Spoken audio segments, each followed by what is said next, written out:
మనం చూసాం కదా, వైజాగ్లో ఒక మహిళని ఎంత దారుణంగా పట్టపగలు అందరూ తిరుగుతున్న రద్దీ రోడ్ల మీద చంపేశాడు. టీషర్ట్ వేసుకొచ్చి పక్కన జర్కిన్ వేసుకుని మాస్కులు పెట్టుకుని వెళ్తే వీడేదో మామూలుగా నడిచెళ్తున్నాళ్ళే అనుకునేటట్టుగా వచ్చాడు.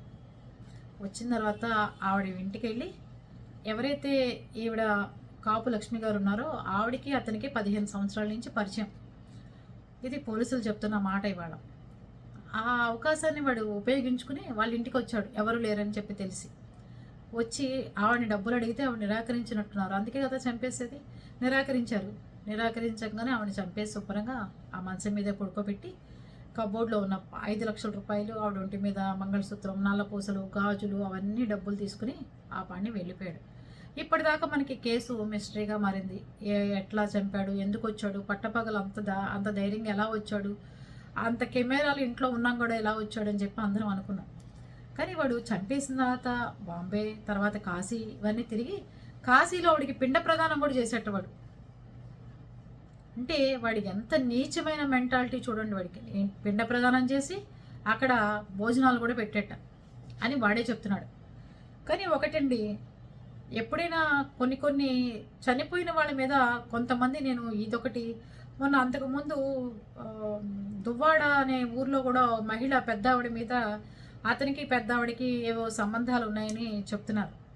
ఎంతసేపు ఒకడు చెప్పింది, చనిపోయిన వ్యక్తి గురించి ఒకడు చెప్పింది నమ్మటం అనేది కూడా ఎవరికి కరెక్ట్ కాదని నాకు అనిపిస్తుంటుంది. ఇప్పుడు పెద్దవాడ, ఇద్దరు పెద్దవాళ్ళు అయిపోయారు, పిల్లలిద్దరు చక్కగా అంత బాగుందన్న టైంలో ఈవిడికి అతనికి 15 ఏళ్ల నుంచి ఇన్స్టాగ్రామ్లో పరిచయాలు, ఇద్దరు మెసేజ్లు పెట్టుకున్నారు, ఫోన్లు మాట్లాడుతున్నారు. మాట్లాడటంలో తప్పేం లేదు, మాట్లాడుకున్నారు, అది ఇదని చెప్తున్నారు. కానీ ఎంతసేపు ఆ దొంగ చెప్పిందే మనం నమ్మటం అనేది నాకు ఎందుకో నచ్చలేదు. నేను వెళ్ళి పిండం పెట్టి అక్కడ అన్నదానం కూడా చేశాను. ఆవిడ పేరున చంపడం ఏంటి, మళ్ళీ ఆ చంపిన వాడు పిండ ప్రదానం చేయడం ఏంటి, మళ్ళీ భోజనాలు పెట్టడం ఏంటి కాశీకి వెళ్ళి, ఇదంతా ఎంత దుర్మార్గంగా ఉందండి. అది పరిస్థితి. చంపేసిన వాడే పిండ ప్రదానాలు కూడా చేస్తున్నాడు కాశీ దాకా. ఇంకా వాళ్ళ ఫ్యామిలీ ఈవిడ గురించి ఏడుస్తూ కనీసం గోదావరిలోనే ఎక్కడో కలిపి ఉంటారు, వాడు మాత్రం కాశీ దాకా వెళ్ళిపోయి చక్కగా జర్నీ చేసి పిండాలు కూడా పెట్టేసి అన్నదానం చేసి వస్తున్నాడు. అట్లా ఉన్నాయి రోజులు.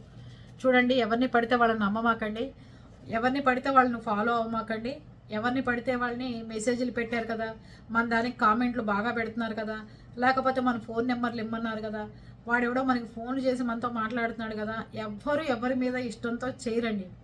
ఎప్పటికైనా భార్య భర్త భర్తే, పిల్లలే, ఇంట్లో వాళ్ళ మట్టుకే గొప్ప తప్ప బయటవాడు ఎప్పటికైనా బయటవాడే.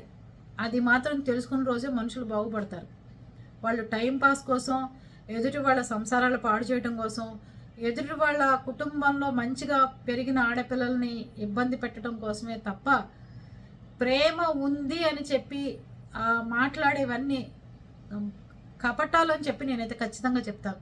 అది దాని గురించి మోసపోయి మీరు వాడు మెసేజ్ పెట్టాడు, కామెంట్ పెట్టాడు, ఫోన్ నెంబర్లు ఇమ్మన్నాడు అని చెప్పి అనవసరంగా మీ లైఫ్ని, మీ ఇంట్లో మీరు ఎంతమంది ఉంటున్నారో, బయటికి వెళ్ళారో, ఇంట్లో ఉన్నారో అని ఒక మనిషికి నమ్మకం తక్కువ వాళ్ళకు కూడా మీరు ఇన్ఫర్మేషన్లు బయటికి ఇవ్వటం అనేది అసలు కరెక్ట్ కానే కాదు. అది విషయం. ఎవరన్నా అడిగినా కూడా, దగ్గర వాళ్ళు కానీ ఎవరన్నా అడిగినా ఇంట్లో ఉన్నారా లేరా అంటే ఉన్నారు, ఇంట్లోనే ఉన్నారని చెప్పండి. ఇప్పుడు వాళ్ళు చెప్పాలా, మా వారు ఆఫీస్కి వెళ్ళారు, మా అబ్బాయి ఊరు వెళ్ళాడు, మా అమ్మాయి ఇంకో చోట ఉంది, ఇవన్నీ చెప్పుకుంటూ వస్తుంటే ప్రతి ఇన్ఫర్మేషన్ లీక్ అయి బయటకు వెళ్తుంది. దాన్ని ఎవడో ఒకటి దొంగ వాడుకుంటున్నాడు, ఉపయోగించుకుంటున్నాడు. అందుకని ఆడవాళ్ళు చాలా జాగ్రత్తగా, ఏ వయసు వాళ్ళైనా ఉండాలి. ఇప్పుడు 16 ఏళ్ల వాళ్ళు, 25 ఏళ్ల పిల్లలు మోసపోయారంటే అర్థం ఉంది. 60 దగ్గర పడుతున్న వాళ్ళు కూడా మోసపోతున్నారంటే ఎంత దుర్మార్గంగా ఉంది బయట ప్రపంచం చూసుకోండి. అది పరిస్థితి. అర్థం చేసుకోండి. ఒంటరి మహిళలు ఒకళ్ళే ఉంటారు, ఎట్లాంటి ఇన్ఫర్మేషన్స్ బయటికి ఇవ్వమాకండి. అర్థమవుతుందా?